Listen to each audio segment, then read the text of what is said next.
వదిలిపెట్టేసేటప్పటికి అది వెళ్ళి రెల్లు దుబ్బుల్లో పడిపోయింది, గడ్డిలో పడిపోయింది. ఇప్పుడు అందులోంచి ఒక్కసారి కాంతి కనపడింది వాళ్ళకి.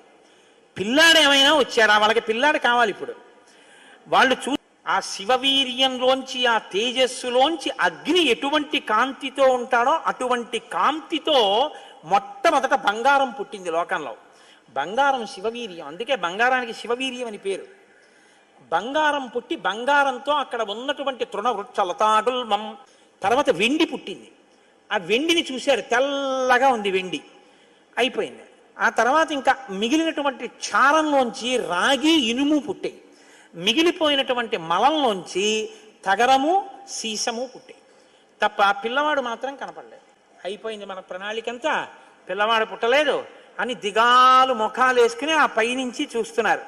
ఆ రెల్లు దుబ్బుల్లో రాత్రివేళ తెల్లగా మెరుస్తాయే రెల్లు దుబ్బులు, ఆ రెల్లు దుబ్బుల్లోంచి బ్రహ్మాండమైనటువంటి కాంతులు మెరిసిపోతుండగా 6 ముఖాలతో అద్భుతమైన సౌందర్యంతో ఒక పిల్లవాడు పుట్టి పాల కోసం ఏడ్చాడు.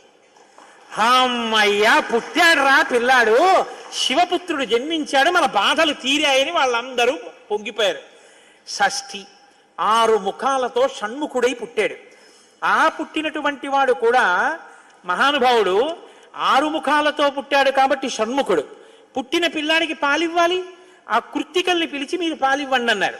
వాళ్ళన్నారు మేం పాలిస్తాం, కానీ ఇప్పుడు పాలిస్తే కానీ మరి పిల్లాడు బతకడు.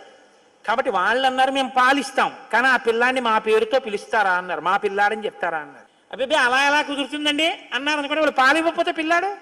అందుకని వీళ్ళు వెంటనే దేవతలందరూ అన్నారు తతస్తు దేవత సర్వ కార్తికేయ ఇతి బ్రువన్, కార్తికేయుడు కార్తికేయుడు అన్నాం కదా, ఇవ్వండి పాలన్నారు. అమ్మతనం ఎంత గొప్పదో చూడండి.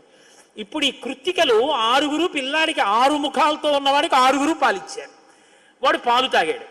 పుత్రస్త్రైలోక్య విఖ్యాతో భవిష్యతి న సంశయ.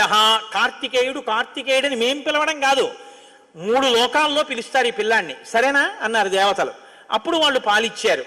కాబట్టి కార్తికేయుడు అగ్నిలో శివవీర్యం చాలా కాలం నిలవ ఉంచబడి అగ్నిహోత్రుడు గంగలో ప్రవేశపెట్టాడు కాబట్టి పావకి.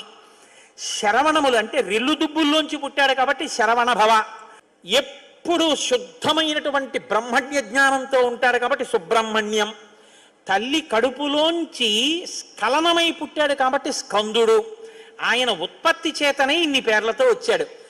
ఏమండి మీరు ఇంత గొప్పగా ఏదో పాపం నోరు కొట్టుకు చెప్పారు, కానీ మాకు అసలు అనుమానం మాత్రం అలా ఉండిపోయింది, మీరు మంగళం చెప్దాం అనుకుంటున్నారేమో.